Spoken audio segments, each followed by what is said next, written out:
Hello, and thank you for dropping by.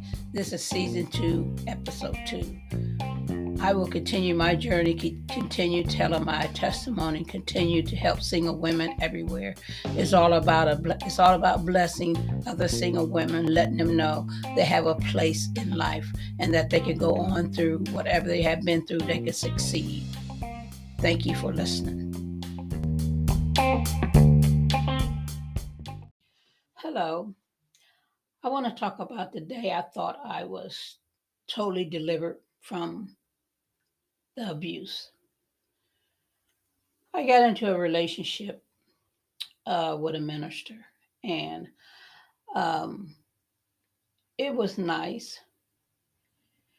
We were seeing each other for about a half a year, and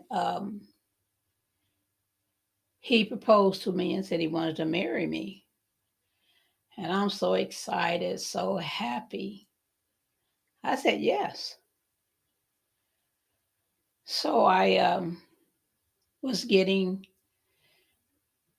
my stuff prepared for the wedding, getting fitted for my dress, getting the invitations,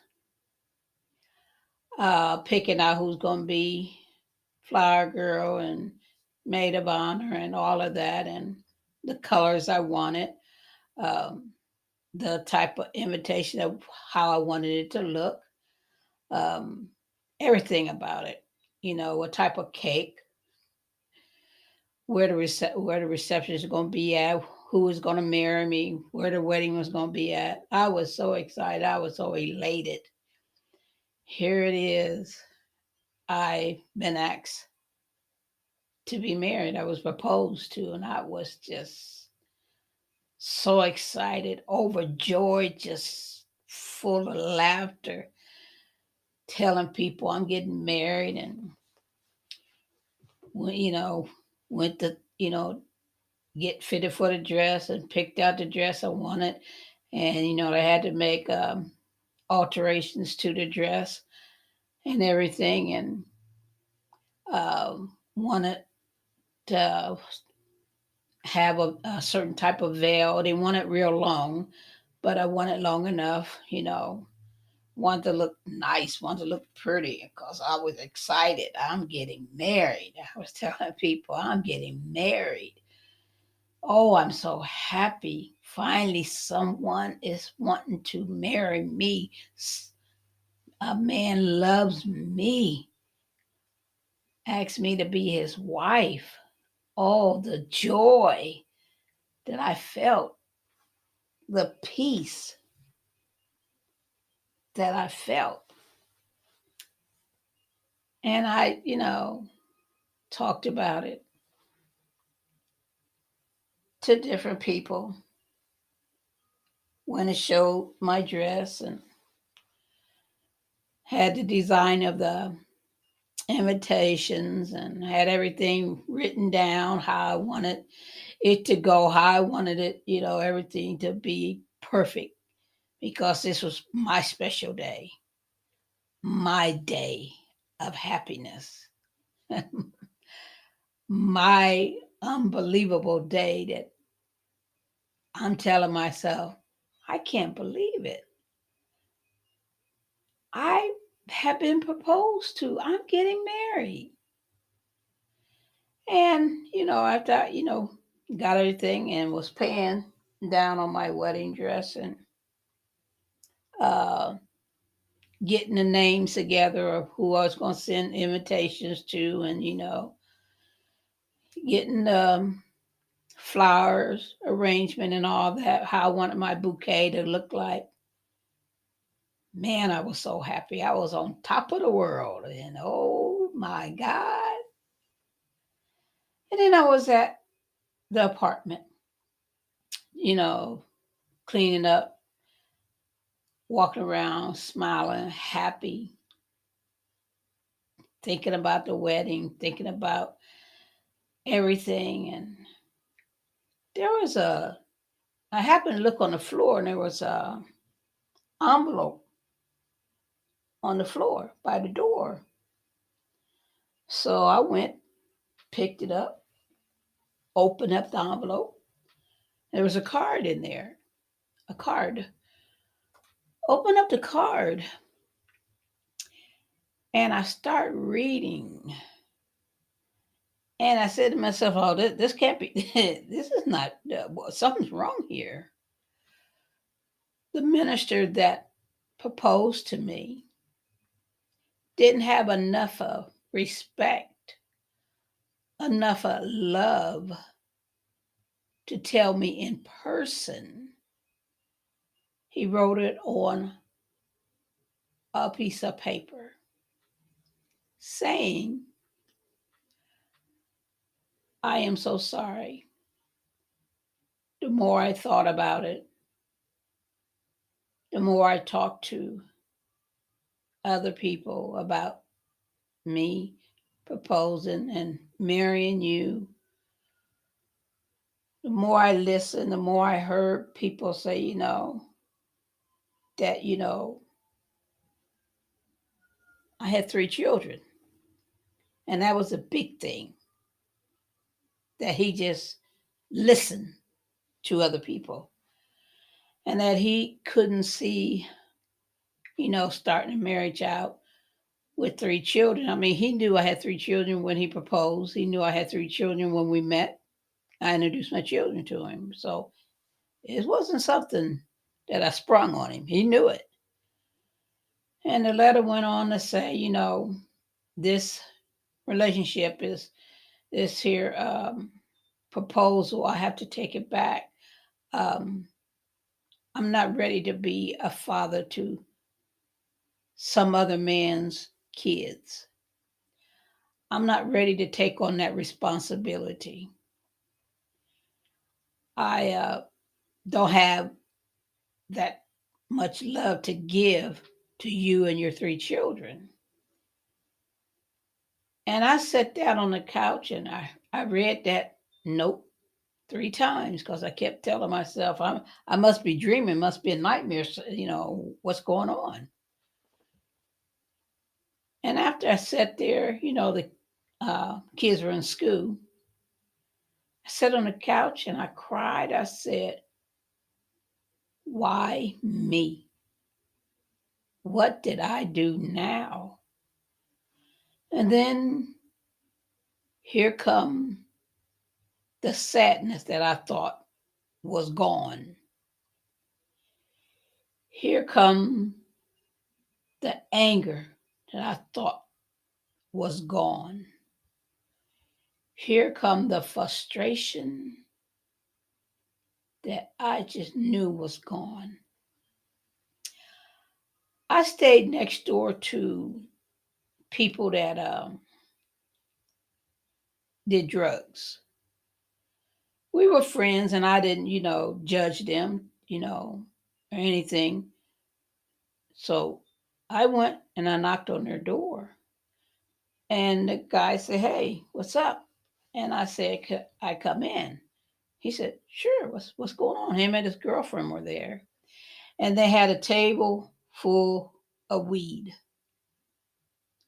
And my mind and my thoughts was, I want to get so high that I don't remember what I just read. And so I went and I sat down and I went to pick up a joint. And he stopped me. He said, "What are you doing?" And I showed him the letter and I said, "I just want to just not remember this. I just want to be so high. I don't remember what I just read." And he took the joint out of my hand. He said, "No." And he started reading this note letter that this guy sent. And I started crying. And I kept trying to get that weed to smoke it because I knew if I smoked this weed, I ain't going to remember nothing about this little letter. And when he got through with the letter, he took me by my hand, him and his girlfriend took me back to my apartment. He set me on my couch. She sat next to me. He sat in the chair across from me. And he talked to me for a while. And she put her hands around me and she said, "Sweetheart, you don't want to do this.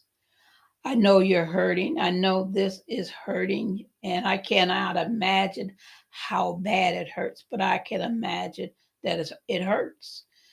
But what you're wanting to do is not going to solve the problem, what has taken place. It will just be you'll be high for a while, you'll forget, but then you'll see this letter again. And what you're going to do, get high every single day while your kids are at school?" He said, "Don't do this. I'm not going to let you do this. I'm not going to allow you to do this." And, the man kept saying, that he's a coward. That's a coward. That's not a man. Men don't do this. He said, "But I'm not here to bash him. I'm not here to bash you. So I'm going to go back to the apartment." But his girlfriend stayed with me. And I cried. And I cried. And I said, "I don't understand why somebody would do this." I told her, I said, "I got my dress. I'm fitted for my dress." I said, "It's not all paid off. I put so much down." I said, "Pay so much on the invitations, pay so much on the bouquet, pay so much on, everything, except for I didn't, have the church and all that. And where I was going to have the reception at, I didn't, figure that out yet." I said, "But here I got to tell people I'm not getting married anymore." That he called it off. He didn't want to marry me. I said, "Can you imagine how embarrassing that is? That here, this man, a minister, proposed to me, and then all of a sudden he says he don't want to raise another man's kids all alone, that he knew I had kids and it didn't bother him.